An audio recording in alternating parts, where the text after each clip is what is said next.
Latvijas hokeja valsts vienība 2015. gada pasaules čempionātā savas apakšgrupas spēles aizvadīja Čehijas galvaspilsētā Prāgā. Mūsu komandas pretinieki apakšgrupā bija Zviedrijas, Kanādas, Čehijas, Šveices, Francijas, Vācijas un Austrijas izlases hokeisti. KHL Dinamo Rīga klubs sadarbībā ar viesnīcu Islanda Hotel šogad pirmo reizi norganizēja faniem kopīgu pasaules čempionātu vērošanu teltī Ķīpselā. Ne jau viss var aizbraukt uz Prāgu. Un padomājam, kā mūsu Dinamo faniem, tāpēc, ka viņi ļoti labi atbalsta Dinamo komandu, kā jūs zināt, gan priekos, gan bēdos, kaut ko labi izdarīt priekš tiem faniem arī tad, kuri netiek uz Prāgu. Dinamo fani automātiski ir labākie, lielākie Latvijas izlases fani.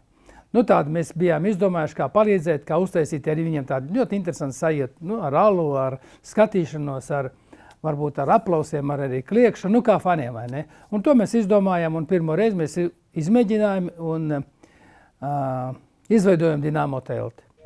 Īpašajā Dinamo Rīga hokeja fanu teltī, draudzīgā un nepiespiestā atmosfērā, bija iespējams vērot visas Latvijas hokeja izlases spēles. Fani bija ieradušies ar karogiem, bungām, tērpušies Dinamo Rīga kreklos. Šeit vienmēr ir laba atmosfēra un labs kolektīvs, kas visu to rīko. Tā kā es uzskatu, ka šī ir viena no tām labākajām iespējām visiem tiem, kas nebrauc uz pasaules čempionātu klātienē. Šeit parasti sanāk fani visvairāk uz Latvijas izlases spēlēm. Te ir ļoti labs atbalsts, apmēram kā arēnā. Tas vieno cilvēkus, mēs visi fanojam par vienu lietu, par Latvijas hokeju, lai veicās un tik atbildīgā spēlē atbalstīt. Ir mūsu pienākums kā patriotus un tāda lieta. Tas ir tāds kā ļoti īpašs pasākums, kad nav tā, ka tu tikai sēdi mājās pie televizora, bet atnāc kopā ar visiem, un tad tiešām ir tā sajūta, kad un var pilnīgi just to atmosfēru, ka tiešām visi ir vienoti un tikai par Latvijas uzvaru.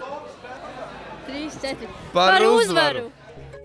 Spēļu starplaikos teltī notika dažādas aktivitātes un konkursi, kuros bija iespējams iegūt pārsteigumu balvas no sadarbības partneriem. Atmosfēra teltī pie lielajiem ekrāniem bija tikpat azartiska kā arēnā. Fani bija ļoti priecīgi par iespēju kopā vērot spēles.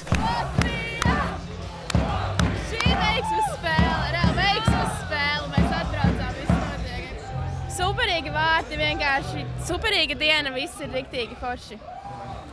Vispār šī ir pirmā reize, kad mēs esam atbraukuši, domājām, jāatbrauc pastīties kopā, visas tās sajūtas, visi cilvēki līdzjutēji, visiem kopā daudz jautrāk un foršāk viss ir. Vārti 2-0 saliekam. Fani savas emocijas spēles laikā demonstrēja ar bungurīboņu, uzmundrinājumu saucieniem un dziesmām. Kopā ar faniem hokeja tiešraidi vēroja arī Dinamo centra uzbrucējs Māris Bičevskis. Ir sevišķi faniem forši, kad viņi var atnākt ar ekrāni, apsēsties, dzeramie, paēst un ka var visi kopā skatīties.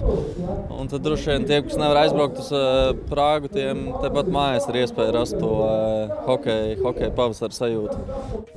Māris atzīst, ka hokeja fani spēles laikā uzmundrina un palīdz gūt labākus rezultātus. Tā pašā arēnā Rīgā tu redz, ka ir skatītāji atnākuši daudz un uzreiz lielāks prieks spēlēt, pacēlums lielāks un tas vienmēr dod tādu papildus impulsu. Vieglāk spēlēt un vairāk cīnīties tajā laukumā.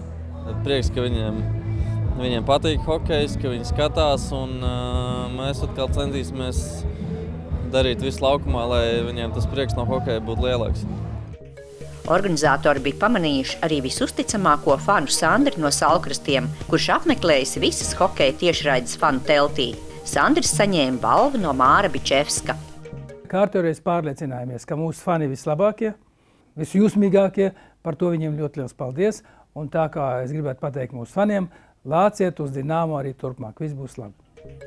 Latvijas izlases čempionātu sāk ar 3 zaudējumiem – 1-6 pret Kanādu, 2-4 pret Čehiju un 1-8 pret Zviedriju. Turpinājumā ar 2-1 papildlaikā izdevās uzveikt Šveici. Ar 2-1 tika atzīts Vācijas hokeistu pārākums, kam sekoja uzvara ar 2-1 pagarinājumā pret Austriju. Pēdējā spēle pret Franciju Latvijas izlasē izvērtās ļoti smaga, kā fiziski, tā emocionāli. Ar 2-3 pēcspēles metienu sērijā Latvijas hokeja valsts vienība piekāpās Francijai, bet hokejisti beigās ir gandarīti, ka izdevies nosargāt vietu A grupā pasaules hokeja elitē. Vērtējot mūsu komandu, vai nekā viss vērtē mūsu komandas sniegumu Prāgā, es esmu to ļoti apmierināts. Tāpēc, ka mēs palikām elites grupā, jāņem vērā sekojošais. Pirmkārt, izloze mums nebija ļoti laba, jo pirmās spēles bija skaidrs, kad jāspēlē grandiem, un kad jums visu laiku tā kā jāzaudē jums morālē iet lejā, un to ļoti grūti pacelt. Tas pirmais jautājums. Otrais, jauns treneris.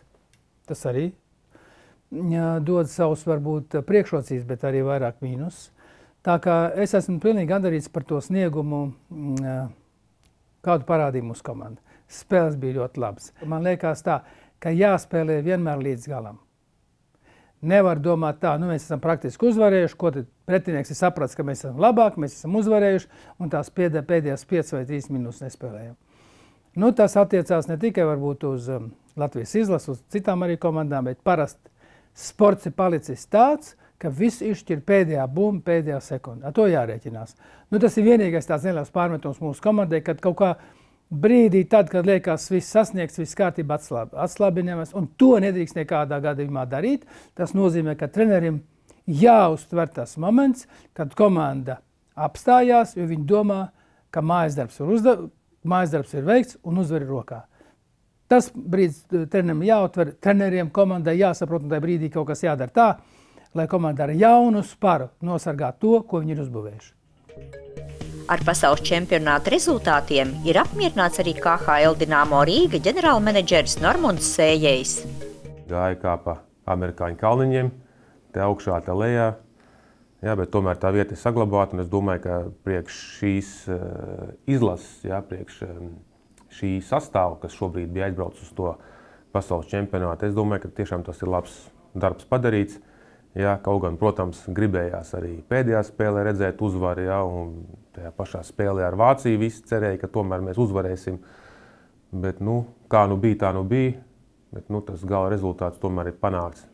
Tas, ko visi gribēja panākt, tas ir tas pozitīvais. Pasaules hokeja čempionāta grupu turnīrā starp labākajiem vārtu guvējiem un veiksmīgākajiem piespēlētājiem ir Latvijas izlases uzbrucēji Kaspars Daugaviņš un Lauris Dārziņš. Dārziņš kļuva par rezultatīvāko Latvijas izlasē, 7 spēlēs gūstot 3 vārtus un veicot 7 rezultatīvas piespēles. Turpretim kapteinis Daugaviņš bija labākais vārtu guvējs ar 5 precīziem trāpījumiem, kas bija gandrīz pusi no komandas iespētā 11 vārtu guvuma. Te varētu teikt, ka treneriem ļoti, nevarētu pateikt, nepaveicās, bet viņi uzminēja ar šo saikni, saliekot viņus kopā, un to mēs redzējām, kad praktiski visi vārti, ko Latvija gūta, tika gūti no šo 2 spēlētāju sadarbības. Ka viņi ļoti labi sapratās laukumā, viens otru papildināja, un lielākā daļa vārti tika tieši no viņu kopējas darbības tika gūti Latvijas izlases rindās. Ja Dārziņš ir Dinamo, un viņam vēl ir līgums uz nākošo gadu, tad Daugaviņš, diemžēl viņš spēlē pārstāv Maskavas Dinamo, bet katram ir savu spēlētāju karjeru, katram ir savs ceļš. Ir viņš tajā Maskavas Dinamo, bet arī tur viņš ir līderis savā komandā, un arī līderis izlasē. Vārtsargs Edgars Masaļskis šajā čempionātā atvairījis 90,83% pretinieku metienu, kas šajā rādītājā viņam pasaules čempionātā šobrīd dod 8. vietu. No tiem 6 spēlētājiem, kuri guvuši kaut kāds rezultāts punkts, tad 4 ir no Dinamo. Protams, kad lieki būtu teikt, ka tie galvenie vilcēji spēki bija vārtsargs, Edgars Masaļskis. Tiešām viņu varētu atzīst un paslavēt par šo turnīru. Tiešām ļoti atzīstam un veiksmīgi šo turnīru nostāvēja, un ļoti labs atzīstams sniegums. Bet, ja tā atskatās uz to visu iepriekšējo un to, tad tie pasaules čempionāti Edgaram izlases sastāvā, tā ir viņa stihija. Tas ir tas, kur viņš ir, teiksim tā, labākā formā parasti un ir labākais. Abas 2 spēles bija tādas uz nažiem, kur būtībā, teiksim tā, kad paši izlaidām uzvaru ja, no savām rokām. Un tieši tas pats bija arī Francija, ja, kad iemetām vārtus, bijām vadībā, ja, un pēc tam palaidām mazliet to spēli, neteiksim tā, kad slikti spēlējām, bet tomēr, ņemot objektīvu, frančiem bija vairāk iespējas un viņi bija nedaudz labāki tajā spēlē, nedaudz agresīvāki, teiksim tā. Un tas arī parāda metiena attiecības, ja, kad Edgaram tur bija rīktīgi jānopūlās, lai viņš varētu glābt tos vārtus. Jā, protams, cepur noskat pēdējās sekundēs, ko viņš izglāba, ja, lai neaizietu Latviju uz B grupu, ja, teiksim tā, tas jau ir vēsture, to var atcerēties kā mūsu aizsarga neveiksmi vai Edgara varoņdarbi. Latvijas hokeja valsts vienībai pasaules čempionātā tika pārmests agresīvs spēles stils. Kristaps Sotnieks šobrīd ir dalītā 3. vietā soda minūšu skaita ziņā. Viņš nopelnījis 27 soda minūtes.